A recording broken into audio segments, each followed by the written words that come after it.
Hi guys, welcome back to my channel. It's me Tembeka from Yizocom.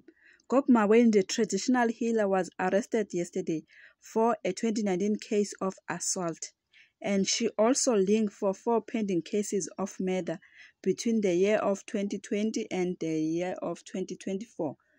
Those murder cases are still under investigation. The case postponed for next week, Monday, for bail hearing. I don't know, maybe she will get the bail or not. It's unbelievable to others. Let's see the proof on the video. I thank you. Please don't forget to subscribe, like, comment, and press notification button to be the first to see whenever I upload it. So at this stage, it's still hearsay. I am not in possession of SAP 69, nor do I have the full channel of the I will then request your 7 minutes, the 7 days for profile and follow the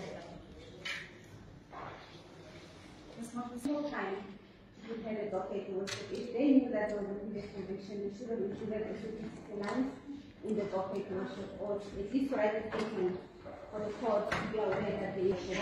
It's an old case from 2019 and it's of assault to the age ratio. We also refer to the application today, and the state is not ready with whatever evidence that they want to produce before this conclusion of this case.